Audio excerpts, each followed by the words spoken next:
بسم الله الرحمن الرحيم بإذن الله رب اشرح لي صدري.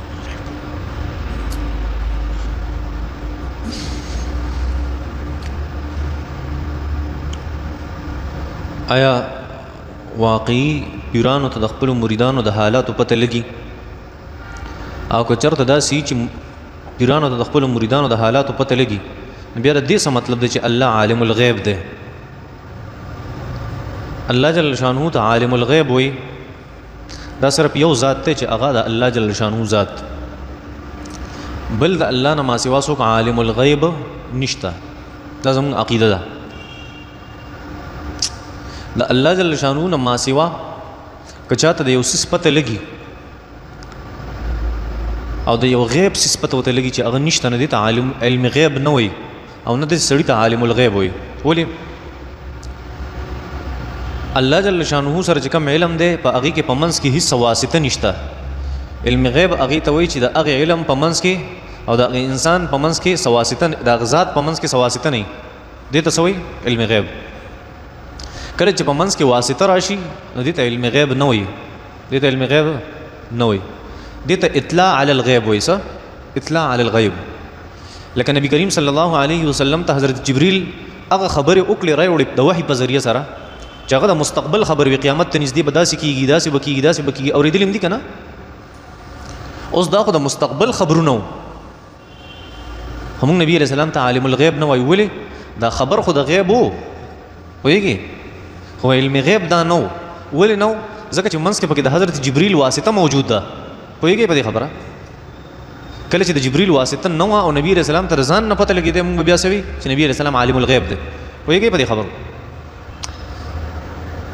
ډاکټر دی، الله جل شانه په سورې لقمان کې تقریبا اخري آیت مبارکه کې فرمایي چې ما ته د 15 سيزونو علم دی، بل چاته نشته.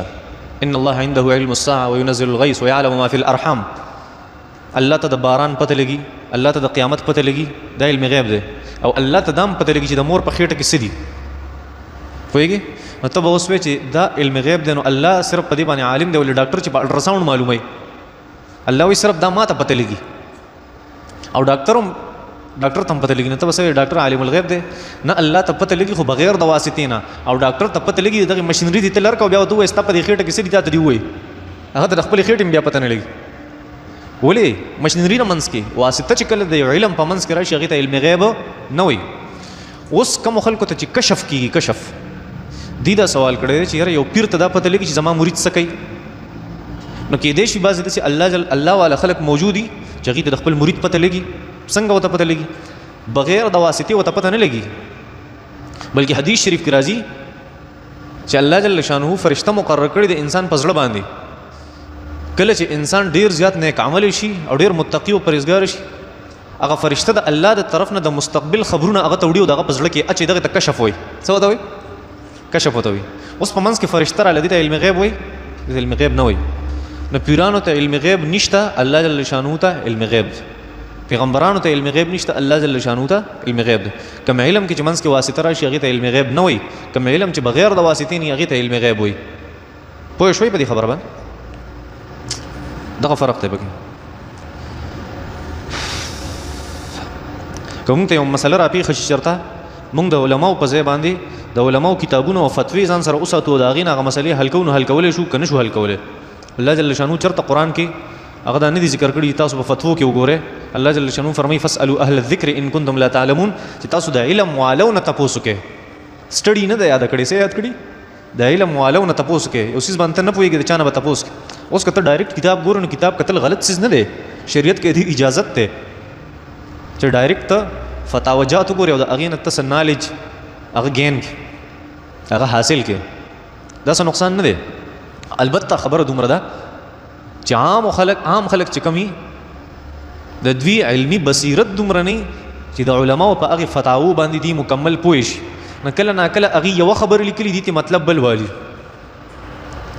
د هغې د وجې انسان د سټډي کوي. تاسو کولی شئ بالکل کتاب کتلی شئ ځکه تاسو پوه یې، خو صرف دومره مسله ده چې کله درته داسې مسله راځي چې په هغې تاسو نه پوهېږئ، نو اهل علم ته ځئ او د هغې نه تپوس او پوښتنه کوئ. ښه، هغه که هسې شوقیه ګورئ خپلې مسلې د هغې نه مه حل کوئ، پوهېږي ځکه صرف په سټډي باندې سړی نه عالم کېږي ولکن کونوا ربانیین بما کنتم تعلمون الکتاب وبما کنتم تدرسون. الله جل شانه د خپل ځان پویا او د بل پویا په قرآن کې د الله والی یو سبب جوړ کړی دی. نو په خپله پویا او بل ته پویا ورکول. نو استازي منځ کې ذکر راوسته چې کله استازي په منځ کې موجود نه انسان گمراه کېږي. پوهېږئ په دې خبرو باندې. ځکه بل استاذ ته ما ویلو چې عبدالله بن مبارک رحمت الله علیه فرمایل چې لو الاسناد لقال من شاء ما شاء. چا سره چې سند نه چې بیا سوی وای به بیا دغه خبرو هیڅ حیثیت نشته.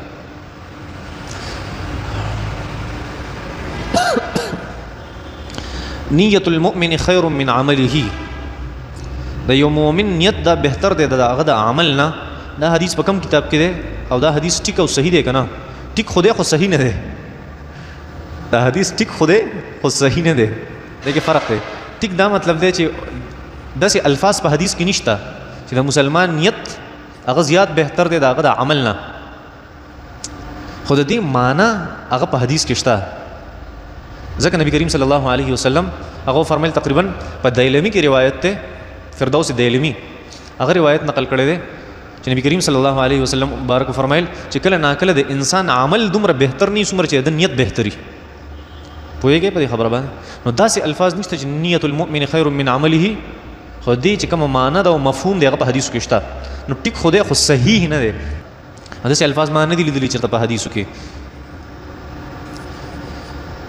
زه یو دکاندار دی اجي صاحب، د هغه سره مزدوري کوم په دکان کې. خو هغه اجي صاحب ډېر زیات بدکاره دی. نو د سره زما مزدوري کول او د ده نه تنخواه اخیستل زما دپاره جایز دي که ناجایز دي؟ تنخواه خو ته الې یو خپل محنت کې او یو ښه کار کې مزدوري کې خپل محنت کې بهترین کار کې. خو خبره دا ده چې د بدکارو دا صحبت انسان من غلط اثر غورځوي. نو ته چېرته ځان له بل ځای کې بندوبست وکړه ښه بدی چې داسې بدکاره سړي نه لرې لاړ شي. دې سره وخت مه تېر نور ستا پیسې حلالي ته خپله دیاړي مزدوري کې بغیر ټوپۍ مونځ کول جایز دي که ناجایز دي؟ بغیر ټوپۍ مونځ کول خو جایز دي خو مکروه دي. زه د خپلې خور رشته کول غواړم په هغې پسې رشتې راځي. خو زه دا غواړم چې په داسې طریقه سره وکړم چې د شریعت پکې هېڅ خلاف نه وي. نو تاسو زموږ رهنمایي وکړئ. لومبۍ خبره خو دا ده چې هر رشته انسان کوي نو دا د دیندارۍ په بنیاد سره کوي. په څه باندې؟ د دیندارۍ په بنیاد باندې. نبی کریم صلی الله علیه وسلم فرمایي یو زنانه ده د هغې سره ته نکاح کوې نو د یو څو څیزونو په بنیاد باندې، د یو څو خبرو د صفتونو په بنیاد باندې، د هغې د مال د وجې، د هغې د خاندان د وجې، د هغې د حسن د وجې او د هغې د دیندارۍ د وجې. نبی علیه السلام مبارک فرمایي فاظفر بذات الدین. دا به تاله ډېره ښیي چې د هغې دیندارۍ ته وګورې، د هغې مال ته مه ګوره، د هغې حسن ته مه ګوره او دغه شان د هغې خاندان ته مه ګوره، د هغې دیندارۍ ته وګوره او نکاح ورسره وکړه. نو دې نه معلومېږي چې ته دا رشته د خپلې خور کې نو په داسې ځای کې وکړه چې هغه دینداره خلک غریبانان دي. خیر د دونه څه مسله نه، دا نور څیزونه سوایي صفات دي. اصل صفت هغه دینداري ده. تنکح المرأة لأربع لمالها ولحسبها ولجمالها ولدينها فاظفر بذات الدین. نبی علیہ السلام فرمایي. دویمه خبره چې د خور نکاح انسان کوي نکن هغه نابالغ وي نو دله پکار دي چې ښځې وله ګوري، او که هغه چېرته بالغ وي نو د هغې نه به تپوس کوي بغیر د هغې د رضا او د خوشحالۍ نه. د هغې د نکاح کولو اختیار ته نشته چې څو پورې هغه مکمل رضا او خوشحاله نه وي په دې باندې. دې خبرو خیال. بل د مهر خیال چې ستاسو په خاندان کې څومره مهر چلیږي چې د هغې خیال وساتلی شي. او داسې څو خبرې وي دا ضروري دي دغه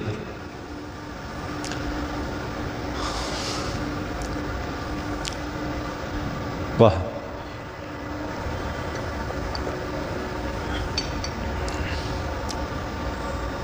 په فیسبوک باندې یو ویډیو وایرل شوی ده.